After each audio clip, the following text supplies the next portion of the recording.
In the eerie caverns deep beneath Olympus, close to the entrance of the underworld, resided three female monsters of untold hideousness. Monsters with awful scaly skin, hands made of brass, fangs more like tusks, talons of ire, serpent coils as legs, poisonous snakes as hair, and eyes of death itself. So horrifying were they, that a mere gaze upon them petrified anyone to death, and turned them into stones.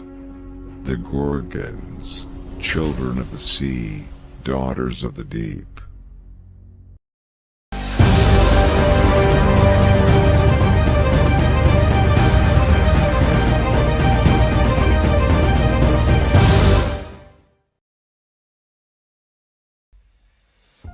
Stheno the fierce, Stheno the strong, the immortal Gorgon, who never aged. The daughter of the sea deity, Phorcys, and the goddess of the deep, Stheno, she was the eldest of the three Gorgons. Stheno was the most independent of her Gorgon sisters, Euryale and Medusa. Her strength surpassed that of her sisters, and her ferocity belittled their own. She was bloodthirsty and always eager to kill, so much so that she killed many more men than both of her sisters combined. In appearance, Stheno was thin and tall, with an upper body that resembled that of a woman, and the lower body of a huge snake. She had red scaly skin, a long protruding tongue, and red snakes curling around her scaly head in place of hair. She had eyes which glowed in the dark, and turned anyone who looked upon them into stones.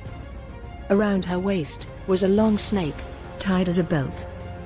The later Roman depictions took away some of the Gorgons' hideousness, showing Stheno and her sisters as beautiful women with snake hair, combining the urge to behold their beauty with the fear of instant death. Aside Euryale and Medusa, Stheno had other siblings who were not Gorgons. Some were still monsters, some were hags, and some were nymphs. They include the Hesperides, the Graii, Thusa, Scylla, and Ladon. Stheno never left her dark home in the caverns. Hidden by the darkness, she and her sisters laid in wait for unwary travelers, and those foolish enough to enter the caverns. With the great strength of a cuttlefish and her intense urge to kill, most of the intruders and men who wandered into the caverns possibly met their cruel deaths at the hands of Stheno. In popular versions of Greek mythology, Stheno and her two sisters were not born Gorgons, but were beautiful women who served in the temple of Athena. When Medusa, the most beautiful of the three, became boastful, she caught the attention of Poseidon, lord of the seas, who then laid with her right before the statue of Athena. Athena punished Medusa by turning her into an ugly Gorgon. And when Stheno and Euryale tried to defend their sister, the goddess also turned them into Gorgons. After the death of their mortal sister, Stheno and Euryale continued to live, as they were immortal and could not die. It is often said that the two relocated to the underworld, where they were used by Hades to torment the dead.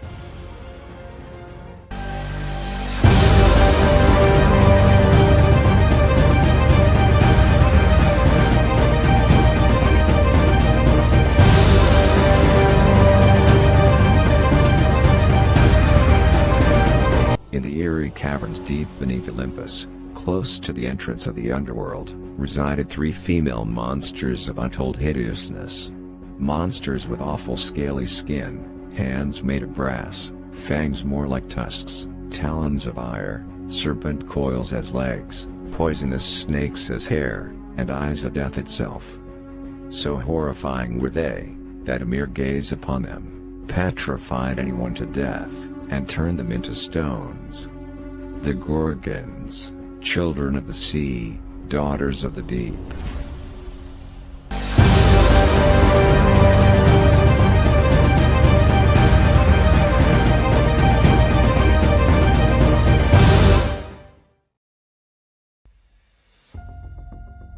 Euryale, the fast bringer, the wide leaper, the squid-like one. Born after Stheno, and before Medusa, She was the second eldest of the Gorgons. The daughter of the sea god Phorcys and the goddess of the deep, Stheno, she was also the sister to Ladon, Medusa, the Hesperides, the Graii, and the six-headed Scylla. Euryale neither had the might of Stheno, nor the wits of Medusa, but she was the fastest and the most agile of them. She could spring to great heights with ease, and cover far distances with just a single leap. Thus, she was called the Far Leaper. With loud deafening cries that echoed through the caves, and terrifying death bellows that reverberated through the earth, she was the loudest of the sisters, the noisiest of the three. Like the Gorgon she was, Euryale had the hands of bronze, the lower body of a snake, skin covered with scales, sharp tusks as fangs, long snaky tongue, hair of living venomous snakes, and glowing eyes which turned people to stones. As a distinct physical feature, however, Euryale had tough knuckles instead of claws. Her skin was of grey or violet color, and the snakes on her head were of the same greyish or violet color. Like her elder sister Stheno, she was an immortal Gorgon who neither grew old nor died. Born in the caves beneath Mount Olympus, Euryale rarely ever left her home. With her Gorgon sisters, she hid in the darkness of the caves, away from the light, laying waste to any victim who trespassed into their territory. In a different version of the myth, the three Gorgons were once maidens who served the virgin goddess, Athena. When the pretty Medusa incurred the wrath of Athena by being defiled, she was transformed into a Gorgon, along with Euryale and Stheno, who stood with her. Being too ugly for the world, they withdrew to the dark caverns. After the mortal Medusa was beheaded by Perseus, it was Euryale's death-bellowing screams that drew the attention of Stheno. They both tried to avenge their sister's death, but failed, because Perseus was aided by the gods. With the loss of one of their own, it is said that the immortal two, Euryale and Stheno, found a new home in the underworld as servants of Hades, tormenting the souls of the dead at their master's will.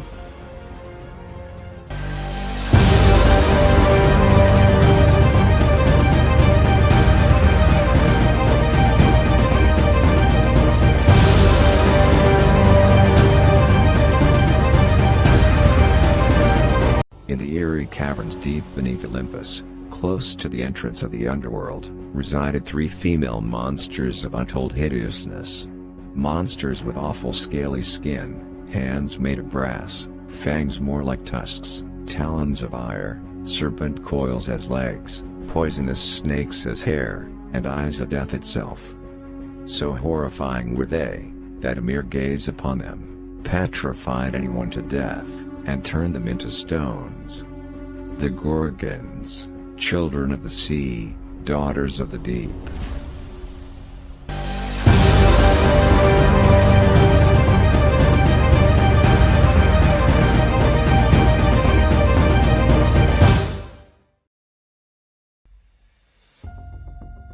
Medusa, guardian of the caves, the Gorgon queen, reigning supreme, not by might, nor by power, but by wits, by wisdom, by charm and beauty.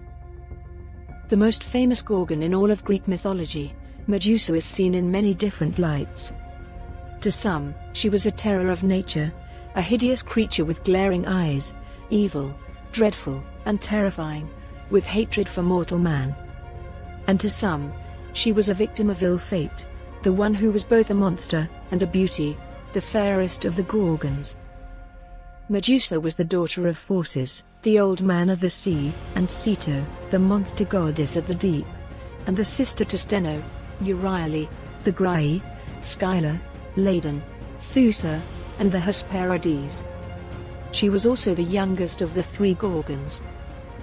According to early myths, Medusa was a born monster, deadly and hateful, hideous in appearance, the most terrifying of her sisters, with hair of living snakes, hands and claws of bronze, bore tusks as fangs, the lower body of a snake, and a gaze so piercing that it turned people to stones.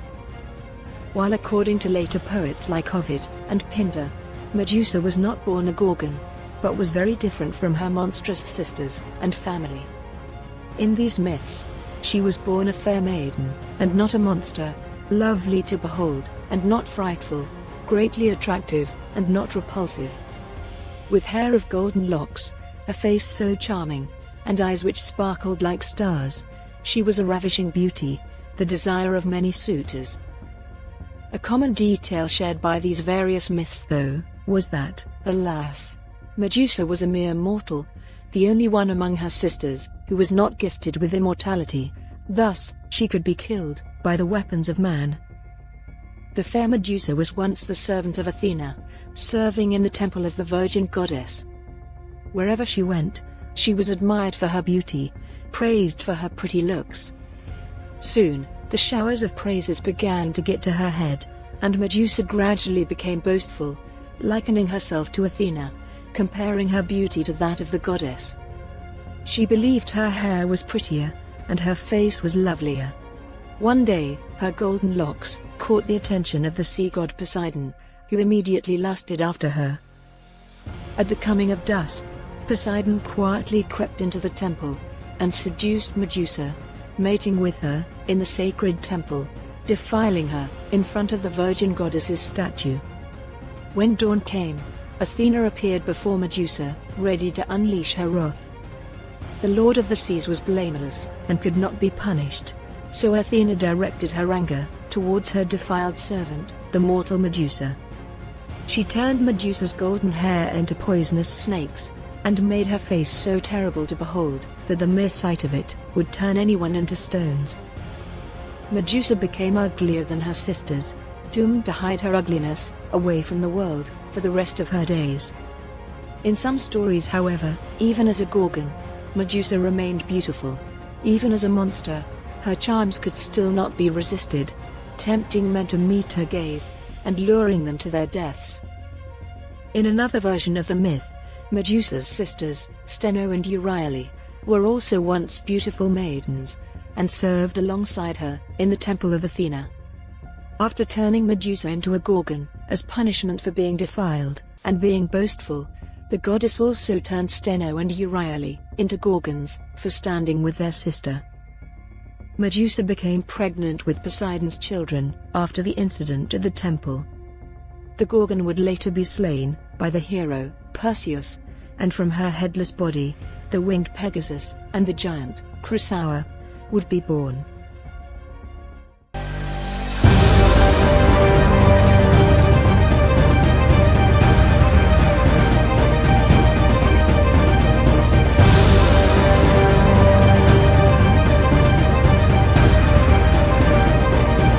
In the eerie caverns deep beneath Olympus, close to the entrance of the underworld, resided three female monsters of untold hideousness. Monsters with awful scaly skin, hands made of brass, fangs more like tusks, talons of ire, serpent coils as legs, poisonous snakes as hair, and eyes of death itself. So horrifying were they, that a mere gaze upon them petrified anyone to death, and turned them into stones. The Gorgons, children of the sea, daughters of the deep.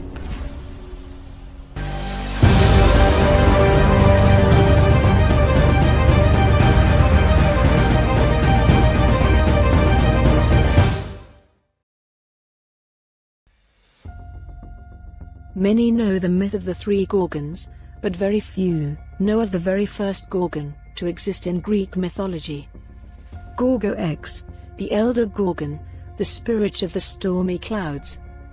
Gorgo Aix was an ancient Gorgon who existed when the world was still young, during the time of the ancient Titans, before the birth and reign of the Olympians.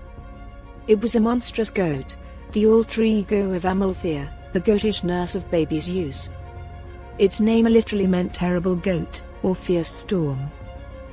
Similar to the later Gorgons, Gorgo had living serpents as hair, tusks as fangs, and long lolling tongue. However, it had the body of a goat, an ugly flat nose, and was of indescribable gender. Gorgo could not be referred to as a he or a she, because it was neither male nor female. It was described as either a woman who had manly features, such as a beard, or a man, with womanly attributes. Gorgo was an effeminate monster, and was sometimes said to be the mother or father of the three Gorgons. Prior to the 10-year-long war between the Titans and the gods, Gorgo had spent most of its life hidden away by Gaia in a secret Cretan cave, and during the war, the monstrous goat joined forces with the Titans, the enemies of the gods. Gorgo was slain at the start of the war by Zeus, who then used the goat's skin to construct his famous aegis, placing its hideous head at the front of the shield. This possibly explains why Zeus already wielded an aegis decorated with a Gorgon's head long before the time and death of Medusa. Modeling after her father, Athena also placed the gift of Medusa's head on her own aegis, like father, like daughter. The images of Gorgons were carved on objects as protection against evil in the later times, supposedly due to their terrifying gaze. Now it is rather surprising, why would a creature which brought only death, terror, and misery be used as protection against evil? To some, there was nothing good about the Gorgon. It was like using evil to ward off evil. The reason lies in the myths themselves. The Gorgon was a creature of duality, and was not evil in its entirety. On one hand, and as itself, it sought to only satisfy its evil tendencies, and on the other hand, it became a tool against evil. Its blood was said to be the cure to all afflictions and plagues. With the Gorgon's head, Perseus felled the mighty Kraken, and ended the rule of the wicked king, Polydectes. In the hands of Asclepios, the blood drawn from the Gorgon's left side was used to end lives, and the blood drawn from the right was used to raise people from the dead. And in the hands of Erythonius, the 2 vials of the Gorgon's blood were used as a deadly poison, and the cure to all diseases. In addition, Sterope placed a lock of the Gorgon's hair in her hometown, Tegia, to protect it from enemies, and the lock cast great terror into any enemy who beheld it.